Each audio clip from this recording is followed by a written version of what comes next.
Hello family soldiers, it's me Vijayalakshmi. జుట్టు కుదులను బలంగా చేసి దురద చుండ్రును తగ్గిస్తూ న్యాచురల్గా మన జుట్టుని నెరిష్ చేసి ఇంకా కలర్ చేసి బట్టతల మీద ఇంకా ఈ న్యాచురల్ హోమ్ రెడీని మనం ఇంట్లోనే రెడీ చేద్దాం. దీనికోసం నేను సుమారుగా ఒక 20 మందారం పువ్వులను తీసుకున్నాను. వాటిని నీట్గా క్లీన్ చేసుకోవాలి. పట్టుకున్న తొట్యాలను తీసేస్తూ కాడల్ని తీసేస్తూ శుభ్రపరచుకోవాలి.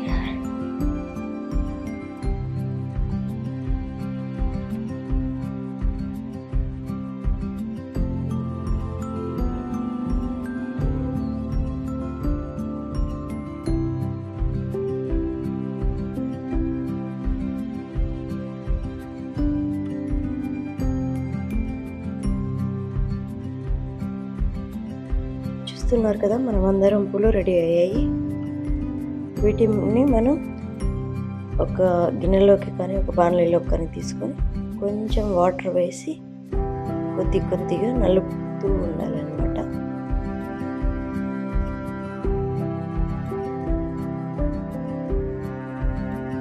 చూస్తున్నారు కదా, ఇలా మన చేతితో మెత్తగా పిసుక్కోవాలి, క్రష్ చేయాలి. ఇలా చేయడం వల్ల ఇందులో ఉన్న న్యాచురల్ ఇంగ్రీడియంట్స్ అన్నీ ఈ వాటర్లోకి వచ్చేస్తాయి.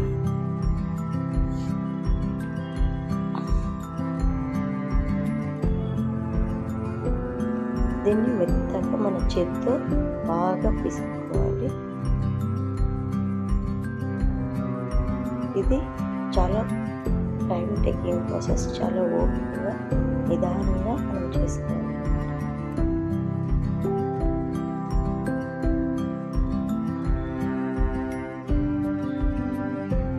చూస్తున్నారు కదా, నేను ఇలాగ ఆల్మోస్ట్ ఒక 10 to 20 minutes చేసిన తర్వాత ఇలా ఉంది. దాంట్లో కొంచెంగా వాటర్ యాడ్ చేసుకుంటూ మనకు కావాల్సినట్టు బాగా స్మాష్ చేసుకోవాలి. దీంట్లో అసలైన సీక్రెట్ ఇక్కడ మనం స్మాష్ చేసే విధానంలో ఉందన్నమాట.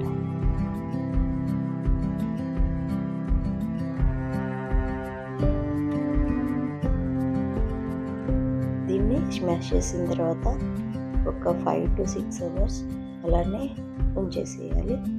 దాని తర్వాత చూస్తున్నారు కదా, మన రెడ్ కలర్లో ఉన్న మందారం అంతా ఆల్మోస్ట్ కలర్ షేడ్ అయిపోయి పర్పుల్ కలర్లోకి కన్వర్ట్ అయ్యింది. ఇలా మనకి కలర్ కన్వర్ట్ అయ్యింది అంటే ఇందులో ఉన్న ఇంగ్రీడియంట్స్, న్యాచురల్ ఇంగ్రీడియంట్స్ అన్నీ ఆ వాటర్లోకి జెల్గా మారి అందులోకి వెళ్ళిపోయి ఉంటాయి. సో దీన్ని మనం ఇంకొంచెం ప్రాసెస్ చేయాలి. ఇంకొంచెం అలా స్మాష్ చేసుకుంటూ చేస్తే ఇంకా కొంచెం ఉన్న దాంట్లో ఉన్న ఇంగ్రీడియంట్స్ అన్నీ కూడా జెల్లోకి వాటర్లోకి వెళ్ళిపోతాయి. ఒక చిన్నది బాగున్న బట్ట, నేనైతే ఇక్కడ ఒక చీర లాంటిది తీసుకున్నాను. అందులోకి వేసి మనం బాగా వడగట్టుకోవాలన్నమాట. ఇలా వడగట్టుకుంటే మనకి స్నానం చేసేటప్పుడు అది హెయిర్కి స్టిక్ అయ్యి ఉండదు. అవి ఉంటాయి కదా, ఆ మందారం పూలు అనేటివి మన హెయిర్కి స్టిక్ కాకుండా ఉంటాయి. నార్మల్ ఉత్త జెల్తోనే మనం స్నానం చేయొచ్చు. చూస్తున్నారు కదా, నేనైతే ఇలా వడగట్టుకుంటున్నాను.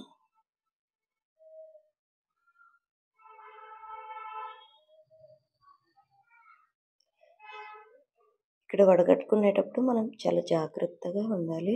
ఎందుకంటే అందులో ఉన్న మళ్ళీ ఈ జెల్లోకి పడితే స్నానం చేసేటప్పుడు అవి బాత్రూంలో స్టక్ అయిపోయి లేదంటే మా తలలో స్టక్ అయి బయటికి రాకుండా ఉంటాయి.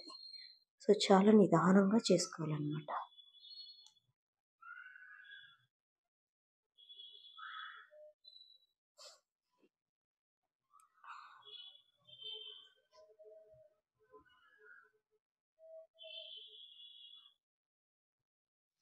దీన్నైతే నేను కొంచెం ఒత్తి ఉన్న జెల్ అంతా తీసేసాను.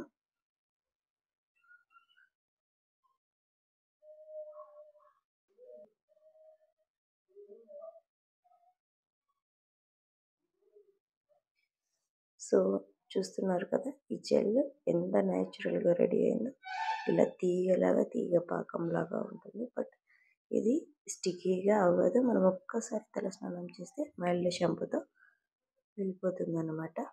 చూస్తున్నారు కదా, ఇది మన హెయిర్ని చాలా స్మూత్గా, సిల్కీగా, ఇంకా మన తలలో డాండ్రఫ్ లేకోకుండా చేస్తుంది. అలాగే కొత్త హెయిర్ గ్రోత్ కూడా చాలా యూజ్ చేస్తుంది.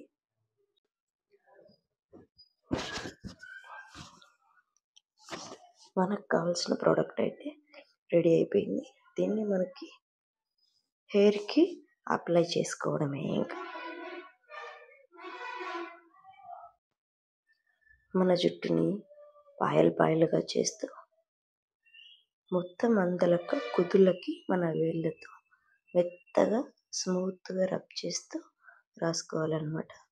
ఇలా చేస్తే ఏమవుతుందంటే మన కుదుళ్ళు ఉంటాయి కదా, వేళ్ళకి మంచి స్ట్రెంగ్త్ వచ్చి అవి ఉన్నవి ఊడిపోకోకుండా ఉంటాయి. అలాగే మన తలలో వచ్చే జిడ్డు, దురద, ఇంకా చుండ్రు లాంటి సమస్యలు ఏమీ లేకుండా ఇది ప్రివెంట్ చేస్తుంది.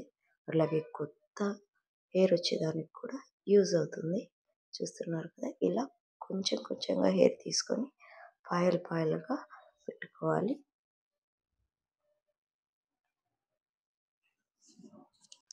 అంతేకాకుండా ఇది మన జుట్టుకి స్ట్రెంగ్త్ ఇచ్చేసి మధ్యలో విరిగిపోకుండా, తెగిపోకోకుండా చాలా బాగా యూజ్ అవుతుంది. మన జుట్టు కూడా ఇంకా చిక్కులు పడకుండా చాలా బాగా ప్రొటెక్ట్ చేస్తుంది. మన స్ప్లిట్ ఎండ్స్ కూడా చాలా తగ్గించేస్తుంది. ఇలాంటి హోమ్ జెల్ని ఎవరు వద్దనుకుంటారు? అందుకని దీన్ని మెత్తగా తీసుకొని మన హెయిర్ మొత్తానికి, హెడ్ మొత్తానికి అప్లై చేసుకోవాలన్నమాట.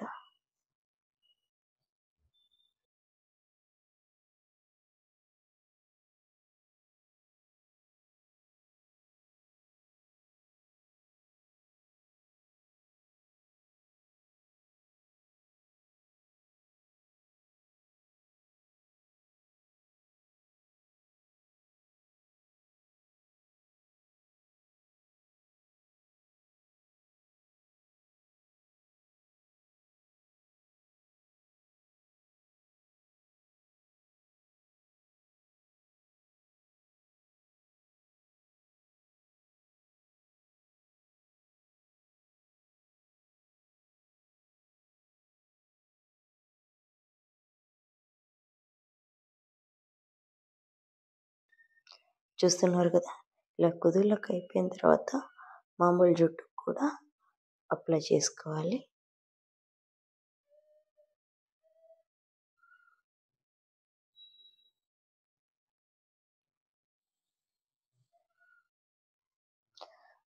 వీక్లీ 1 to 2 టైమ్స్ ఇలా చేస్తే మన హెయిర్ అనేది చాలా ఫాస్ట్గా గ్రో అవుతుంది.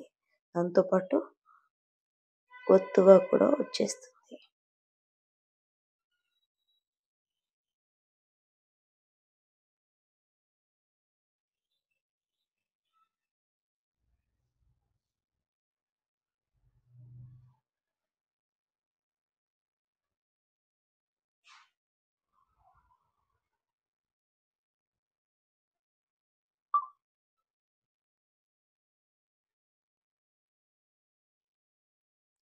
సో చూస్తున్నారు కదా, ఇలా పెట్టేసి మన స్నానానికి ఒక ½ an hour to 1 hour ముందు ఇలా పెట్టేసుకోవడమే.